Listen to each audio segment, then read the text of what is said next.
Fortes da bênção. É bom, né? Porque é um tema muito abrangente. Então, vamos lá tentar fazer um parceladinho para as pessoas entenderem. O transtorno borderline, antes de tudo, é um transtorno de personalidade. O que significa isso? É uma maneira de ser, é um tipo de funcionamento, né? Desde muito cedo. É como se fosse a maneira como a pessoa se apresenta, né? Não é uma doença em si. Na realidade, é uma maneira de funcionamento que acaba trazendo muitos transtornos para a pessoa e para as pessoas também que convivem. Então, eu diria que o transtorno de personalidade borderline é caracterizado por, basicamente, são pessoas que apresentam uma instabilidade de humor muito grande, ou seja, elas variam o humor até durante o dia várias vezes. Elas também têm uma autopercepção muito deficitária, ou seja, tem horas que elas se acham a pior pessoa do mundo, tem horas que elas se julgam a melhor pessoa do mundo. Então, assim, também tem uma estabilidade na maneira que se vê, mas predomina essa visão, essa autodepreciação no que a pessoa realmente é. Existe também uma impulsividade muito grande, que nem sempre é uma impulsividade ligada só à agressão. São pessoas que muitas vezes têm ataques de raiva, de fúria, quando são frustradas, quando são contrariadas, ou então impulsividade para comprar, para beber, para relacionamentos mais intensos, ou então para atividades mais perigosas. E também são pessoas que tendem a estabelecer com as pessoas uma relação de muita dependência, até pela fragilidade que elas têm nessa composição da sua identidade. Então, eu diria que mais ou menos isso aí, claro que tem muitas outras características, mas eu diria que a instabilidade do humor, a autopercepção deficiente, essa dependência, essa tendência à dependência das pessoas. A impulsividade. Né? A impulsividade, isso aí caracteriza, digamos, o básico, né? E uma dificuldade muito grande, relacionamentos interpessoais marcados por muita dificuldade, principalmente os relacionamentos que são mais íntimos. Quanto maior a convivência, maior o conflito. Bia, ser, estar, parecer border. Tá, pergunta pegadinha, vamos lá. Ser border é ter isso de uma maneira muito intensa, quer dizer, o tempo todo na vida está marcado por essa instabilidade na sua identidade, no seu humor, e está sempre dependendo de alguém para ser alguém. Isso aí seria realmente o ser border. Estar border, por exemplo, qualquer pessoa apaixonada, ela tem uma noção do que é ser border. Porque a paixão é um estado muito borderline. Porque a paixão, a gente tem aquela coisa de projetar tudo, ver o outro como perfeito, ficar dependente, querer o tempo todo falar, querer atenção o tempo inteiro. Então, eu diria que estar border, a paixão faz com que todos nós vivenciamos um pouco esse jeito border de ser. Então, eu diria que a paixão é um momento de estar border. Né? E parecer border é o que eu diria que seria o traço borderline. O que é isso? É a pessoa que ela não chega a ter o transtorno tão marcado, né? Não é sempre, ou então são em doses menores. Então, são pessoas que têm uma tendência à estabilidade de humor, mas não é algo que chega a trazer uma disfuncionalidade da sua vida. Elas têm essa questão da autoestima, da autopercepção um pouco dificultada, mas também nada que as impeça de tocar a vida. E também esses ataques de raiva ou de fúria, principalmente quando são rejeitados, elas conseguem controlar, apesar delas, é mais uma coisa que elas sentem internamente, mas elas conseguem controlar, elas não saem do controle nessas questões afetivas. Então, ser border, parecer e estar, são 3 coisinhas. No livro, né, que é o Mentes que Amam Demais, que é o antigo Corações Descontrolado, atualizado, que entrou na série Mentes, eu fiz um capítulo exatamente assim, ser, estar e parecer, e dou bem os exemplos para a gente poder entender que todo mundo pode entender quem é border. É só lembrar de quando o border não se descontrola, não faz nenhum tipo de maldade com a intenção, é um desespero de não ser abandonado. O traço, né? Eu acho que as pessoas podem ter um traço, mas o que difere é realmente a intensidade e o tempo que você fica. Eu acredito que dentro de um relacionamento afetivo, às vezes você entra, tem aquele ciúme, e aí, será que eu sou border? Não. Mas eu acredito... Se tiver na fase da paixão, Alex, da paixão, muito provavelmente muitas pessoas na fase da paixão vão ter o seu momento border, digamos assim, né? Porque a paixão, ela traz essa coisa, essa convulsão emocional. E é uma coisa muito interessante que o borderline é o oposto do psicopata. O psicopata, ele é 100% razão, zero emoção. O border é o contrário. É justamente, o border é aquele que ele é 100% emoção, né? E quase zero razão. Então, o border tem um desgaste muito grande. Ele vive sempre como se ele estivesse no lado irracional. Ele está sempre vivendo como se o mundo, como se os relacionamentos, como se tudo fosse uma grande ameaça. Então, ele vive sempre com uma carga emocional muito grande e uma carga negativa, né? Não é uma emoção positiva, é uma emoção sempre de eu tenho que me proteger, vou ser abandonado, eu não correspondo. É sempre um desespero por ser amado, né? Bia, e vamos falar um pouquinho sobre esse não amadurecimento do cérebro dele, principalmente quando está nas relações, né? Eu acho que como um todo, esse cérebro parece que ele tem um amadurecimento, assim. Não, exatamente por ele ser um cérebro que predomina muito o estado mais emocional, seria muito mais como se a gente dissesse que é um cérebro que predomina muito mais o sistema límbico, né, do que o sistema mais cortical, né? Então é como se fosse a razão, o border capota na falta de razão. Ele faz todas as avaliações numa carga emocional muito grande. Então falta aquela sensatez de medir as coisas. Eu sempre digo para o paciente, ou paciente borderline, assim, olha, o que você pensa provavelmente é verdade. A grande maioria dos pensamentos são verdadeiros. O que acontece é que o tamanho da visão deles é como se fosse uma lente de aumento para o lado negativo. Então, eu sempre digo, o que você imaginar, sempre tira 50%. Por exemplo, porque o meu marido me trai. Talvez até traia, mas não é nem o se trai ou não. É que a imaginação dela vai para uma questão que é uma traição quanto mais, é uma coisa como se ele vivesse para aquilo. É quase uma imaginação mesmo, é uma síndrome persecutória, né? Ele começa a criar muitas coisas. Muito piores do que realmente são.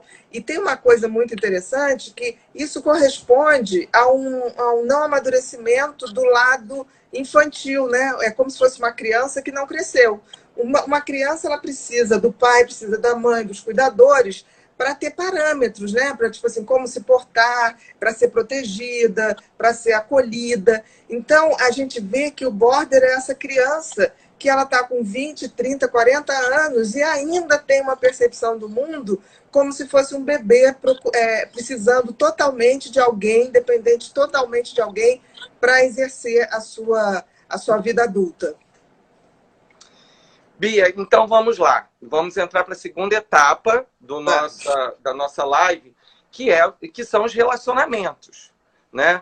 E dessa vez, às vezes, no Mentes em Pauta, a gente acaba fazendo um programa para cada coisa. E hoje a gente vai tentar falar um pouquinho sobre cada pessoa que convive com essa personalidade borderline nos relacionamentos. Então, eu começo com o relacionamento na família, né? No núcleo ali, família mesmo, pai, mãe, irmãos. Tá.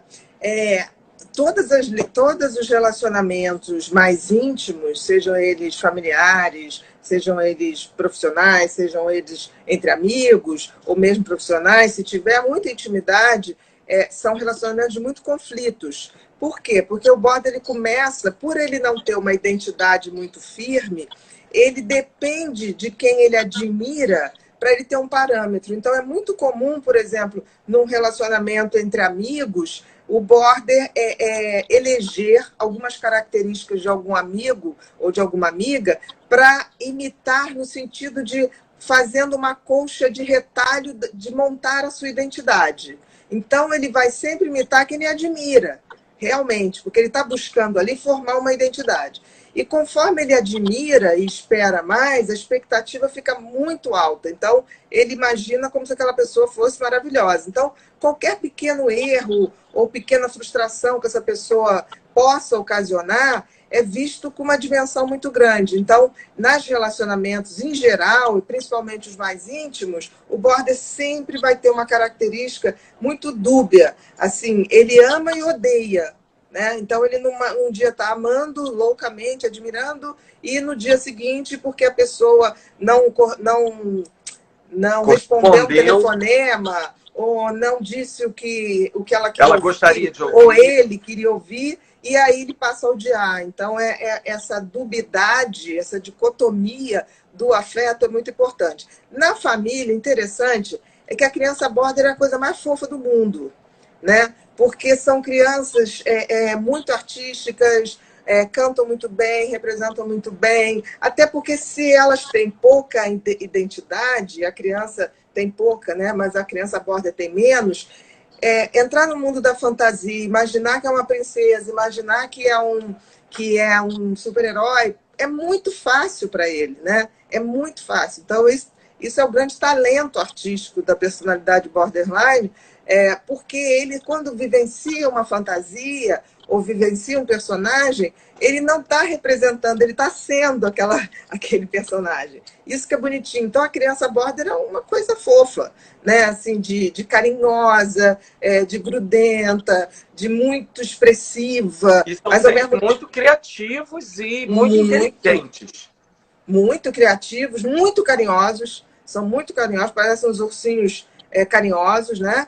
Agora, são muito temperamentais, assim, no sentido de, se contrariados, ficam muito irritados. Qualquer coisa que o pai ou a mãe não dê atenção que eles esperam, eles ficam emburrados. Então, assim, tem toda essa característica. Então, na família, em geral, o border vai ser aquela criança que vai ter aquele pai ou a mãe que vai querer educar e vai dar mais limites. E aí essa criança vai achar que a mãe não gosta dela, se for a mãe que dê esse tipo de limite. E vai ter sempre o pai ou a mãe, aquele que não é mais disciplinador, que vai achar a coisa mais fofa do mundo e vai encobrir tudo. Então, vai sempre causar um pouco de conflito no casal, daquele que é mais disciplinador, daquele que acha tudo lindo e acolhe, né? Então, começa aí. E isso se perdura.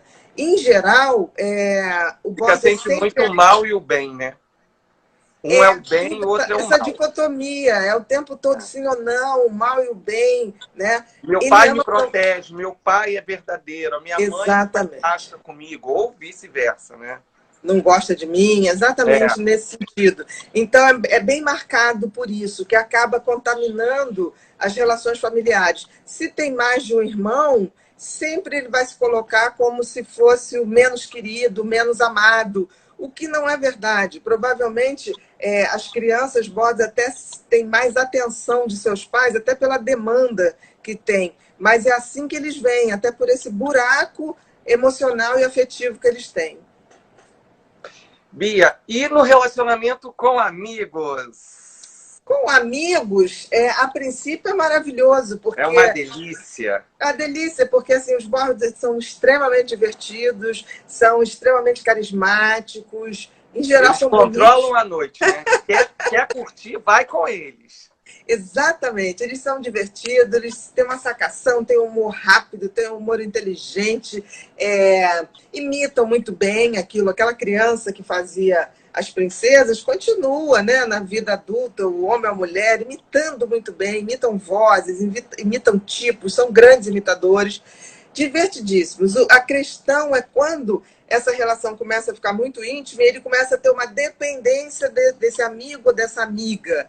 E aí ele começa a cobrar muito. É uma cobrança do tipo, se você vai sair com outro grupo de amigos, já acha que é uma traição, que não gosta mais. Então, toda aquela sensação de rejeição. Então, tem que saber dosar muito bem, porque são amigos maravilhosos. E tem uma coisa interessantíssima. Um amigo border, se você precisar dele numa situação de doença, qualquer problema, eles são maravilhosos. Eles têm isso, uma coisa assim de... Tão intensos, né? Intensos, eles cuidam intensamente, cobram intensamente, né? Então, se souber levar amizade, se souber ter um diálogo franco, dá para ter uma amizade bem bacana, mas tem que ter a sinceridade no sentido de do amigo chegar, eu não posso ser tudo que você imagina, porque não sou, não vou estar mentindo, mas não deixo de gostar de você. Então, eu acho que um amigo, como as pessoas que gostam do Border, ele tem que ter muito tato e habilidade para dizer essas verdades, mas que precisam ser ditas, porque, em geral, as pessoas gostam muito deles, mas vai sufocando, num determinado momento, do excesso de cobrança. E a gente também tem que tomar um pouco de cuidado, que também dentro da amizade, ele pode fazer o padrão ali do relacionamento afetivo, o relacionamento do controle, né? Quando ele está muito próximo a esse amigo. Uma coisa é você ser amigo ali e curtir a noite, ou no momento necessário você vai lá, precisa dele, ele está ali para te ajudar, mas o convívio diário, se isso começar a ficar muito íntimo, isso pode ser confundido. Não que vai ter uma paixão ali, mas tem um controle e um ciúme também. Não, sim, isso acontece. E isso acontece sempre quando há maior proximidade. Por exemplo, as crianças bordas têm isso com a babá, né? E é muito interessante, as crianças bordas, assim, quando uma babá, a mãe quer mandar uma babá embora, ou então a babá está doente, tirou uma licença, eles ficam absolutamente revoltados porque acham que foram abandonados. Então, já vi uma criança borda, quando a babá voltou, que ela teve um problema de doença, eu acho que não foi bem explicado, ele não queria falar com ela, porque ele se sentiu abandonado. Eu tive que explicar que a fulana tinha ficado doente e que ele... Aí ele falou, mas por que não me disseram, tia? Eu falei, não sei. Não, porque eu ia na casa dela cuidar dela, entendeu? Então, é assim, é essa verdade. Eu acho que a criança borda, você tem que ter muita verdade, saber botar os limites, porque assim, o amadurecimento dele é mais difícil, mas é justamente a falta de amadurecimento dele que faz ele sofrer intensamente. Bia, e relacionamento afetivo? O relacionamento afetivo com o border, dentro dessa concepção toda que a gente falou, vai ser o extremo dessa insegurança, desse desespero, desse medo do abandono, né? Então, o border vê o relacionamento afetivo, estrito da palavra, como se fosse a outra metade não, fosse ele inteiro. Então, em geral, o border se apaixona não só por uma questão física ou de atração, tem muito uma idealização, tem muito aquela coisa de admiração, de achar que aquela pessoa tem todas as características que ele gostaria de ter ou que ela gostaria de ter. Então, eles entram num relacionamento com uma expectativa muito alta, né? Eles realmente criam uma pessoa que é uma pessoa perfeita e se enquadra perfeitamente naquilo que ela julga, o que eles julgam, que vai resolver todos os seus problemas e ele vai ser feliz ou ela vai ser feliz pro resto da vida. Então, é uma montanha russa, porque a possessividade fica imensa, quanto maior a dependência, maior o medo de perder, e nesse medo de perder, ele ou ela são capazes de fazer coisas absolutamente descontroláveis para não perder. Então, crises de ciúmes horrorosas, a ponto de pegar celular, vasculhar e-mail, ir atrás, ligar para as pessoas, ir no trabalho, tentar saber o máximo de informação, criar nomes falsos em redes sociais, para poder se relacionar, para ver se a pessoa dá bola ou não dá bola. Então, vive em função disso, para ver se pode ou não ter a possibilidade de ser traído. E talvez esse desespero, essa corrida e essa coisa tão forte sufoque tanto o outro, que acaba que ela ou ele acaba sendo rejeitado, mas não que o outro não goste, é porque não, às vezes não aguenta o peso do tamanho da expectativa, né? E sempre nesse altos e baixos de amor e ódio. Então, um dia são as melhores pessoas do mundo que vão que vão fazer você rir, que vão fazer você assistir um filme e ver detalhes de um filme que você nunca viu, que vão ter as melhores brincadeiras, o melhor humor, e ao mesmo tempo isso pode ir para uma situação de muito constrangimento, de escândalos, de brigas em restaurantes ou em público. Então, assim, são dois extremos muito grandes, realmente. E relacionamentos na vida profissional, no trabalho, como que ele se comporta no trabalho?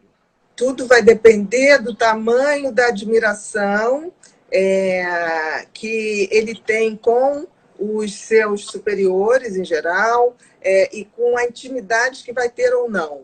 Em geral, as personalidades borderline são extremamente inteligentes, competentes e criativas.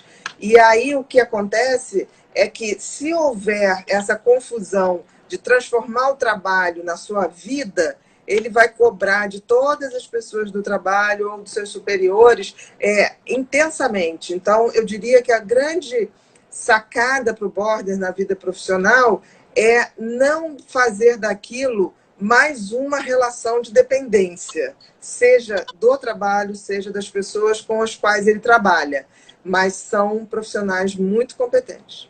Muito competentes. Podem até, por vezes, alterar sua produtividade em função de relações afetivas causando essa instabilidade. Isso pode acontecer.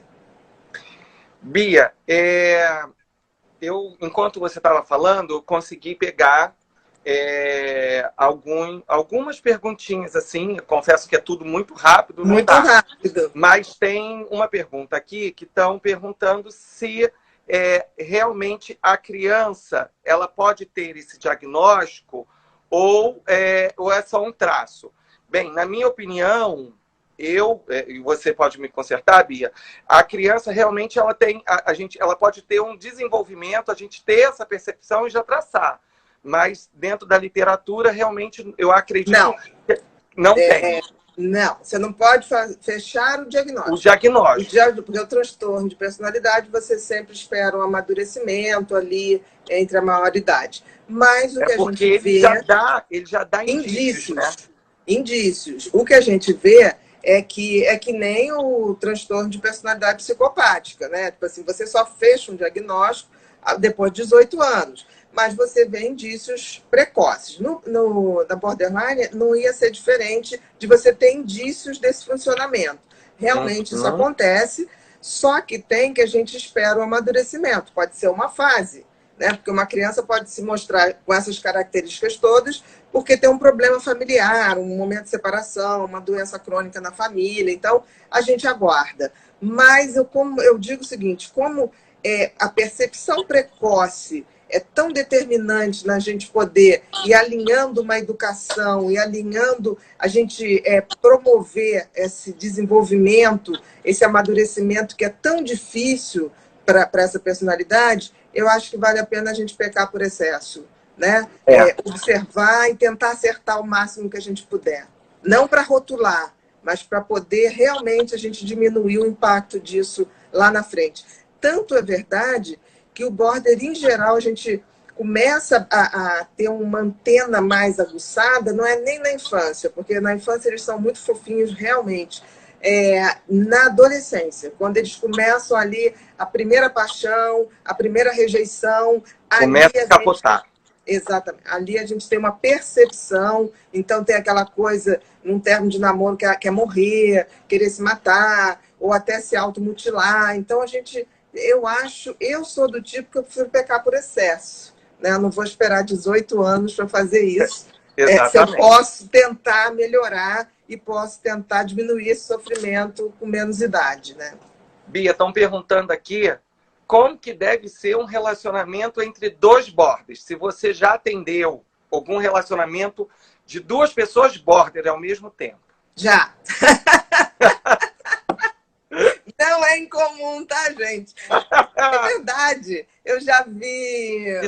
Eu já vi coisas incríveis, assim. É muita intensidade. É uma coisa, eu diria que é um tsunami. E é um tsunami para a gente também que atende, porque é um impacto, é um nível de energia no atendimento que tem vezes que você tem uma sensação de que até você está sendo impactada pelo aquele excesso de energia, porque é muita energia.